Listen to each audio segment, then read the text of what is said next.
Hi everybody, it's Deni and I'm here at Master Teaching, and today I want to discuss the concept of mana, and I want to talk about mana, which is the Maori concept of respect. I want to talk about it in a deeper way than perhaps Pakeha give it credit for, because we're talking about something which is very, very sacred. So bear with me for a minute or two while I discuss with you the background to it a little bit, and if you're not from New Zealand, you may learn something anyway. And apart from that, it's an opportunity for you to experience a different way of doing things.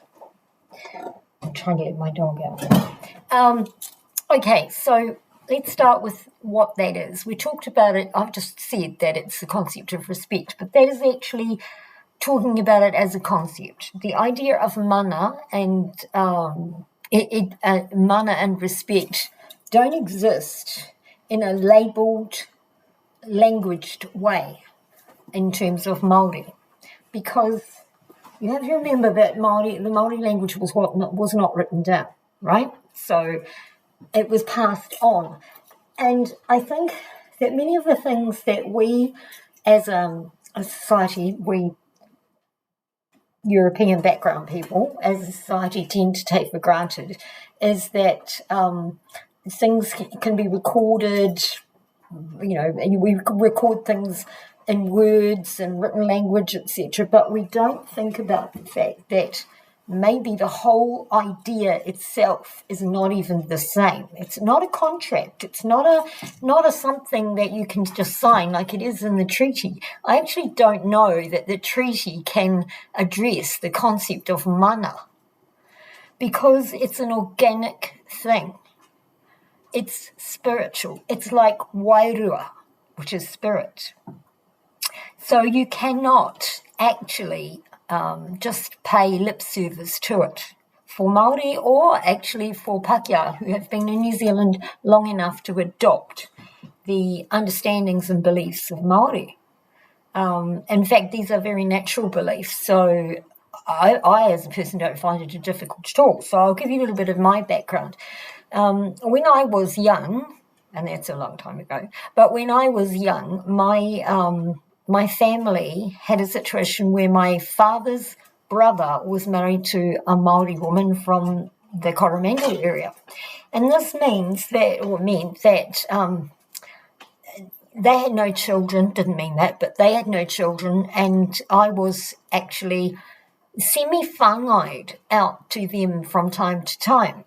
Now, whāngaid is what you do when someone doesn't have a child and you've brother or sister and you have one, so you've got one too many maybe at times, so you hand one over to them.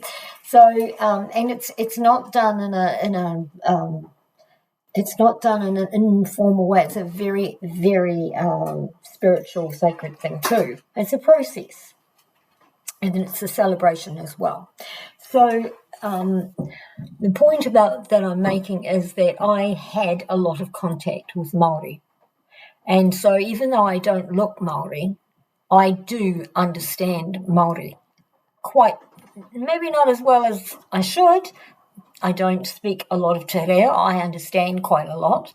But what I do know is that I am deeply offended by many of the things that Pakeha do. And when I say Pakeha, I mean of people of European extraction generally. It's offensive. And I think that you will find that there are quite a few Pakeha who've been in New Zealand for a very long time, who have families with deep roots into rural areas in New Zealand, and who have, that goes back to the 1820s. You only got to read the book Poinamu by, I can't even think of his name. But anyway, Logan Campbell. And you'll begin to understand that Pakeha and Māori have lived together a long time. And it's obviously not as long as in Europe, etc., but long enough for that bond to build. And that is very sacred to us. Those of us who have been around that length of time, we find it sacred. We don't want it mucked up. So we're very careful about how we handle it. So I've told you that the concept of mana is organic.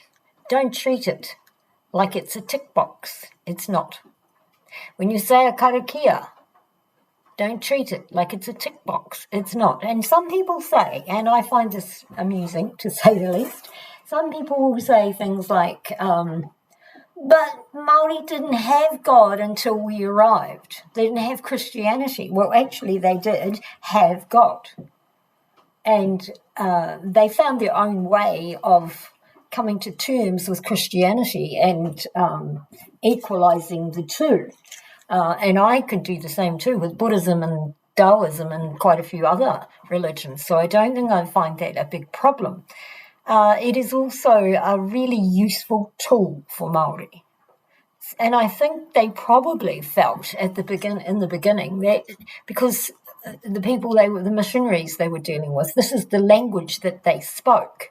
So Maori was taught to use that language and was taught to understand these new settlers from a very religious point of view. So these people valued that. That was their currency. So when you're talking about respect and you're talking about mana and you're talking about karakia and we're talking about all these Maori things that we do, so-called Maori things that we do, we need to understand that they have great significance and they are in many ways the ties that bind us. They bind us together and they secure, as long as they're respected properly, they secure our connections. So I understand the need for us to teach Maori culture. I think there is not enough European culture taught because although we teach European history, what we don't teach is what happened to the people at home when some people were off fighting wars and what did people go through and why did Pākehā leave and come to New Zealand and Australia and places like that. They didn't just come here. They went all over the world. They went to Canada and all kinds of places. So when I see Maori children in schools and things, and you know, when that's a bit of a thing in itself. You don't call them Maori; they're New Zealanders because actually they can identify as Maori. That's different, but actually most, if not all, families in our country are touched with either Maori or Pākehā somewhere. Connections. All right, so respect is important and the concept of mana, very important. So how important is it to me and when does the concept of mana apply to me as a Pākehā? How can I help my mana to grow? My mana will grow when I treat people well. My mana will grow when I lead my people. My mana will grow when I feed my people. My mana will grow when I am respectful and compassionate towards people. My mana will grow when I show my value and my knowledge of my culture and my heritage. So those are just a few of the things. If you are new to New Zealand, don't underestimate mana. Do not underestimate it. Now, we also have great respect for our elders. And when you're talking about mana, it's very difficult to separate the two. Elders sort of almost have automatic mana. They've had a long time to grow their mana. And sometimes the other thing about that is that mana is kind of accumulative because if you have ancestors who had great mana, you are further up the ladder than if you didn't. And you need to be able to call on those ancestors and on their best qualities, not their worst necessarily, but their best qualities, and to be able to use their understandings and their mana to help your mana to grow. I hope that gives you a little bit of insight into the concept, and I thought hearing it from me might be better than hearing it from Maori because actually, sometimes it sounds like Maori are the only ones who have it, and I'm sure that's not the case. All right, thank you very much. Ka kite anō.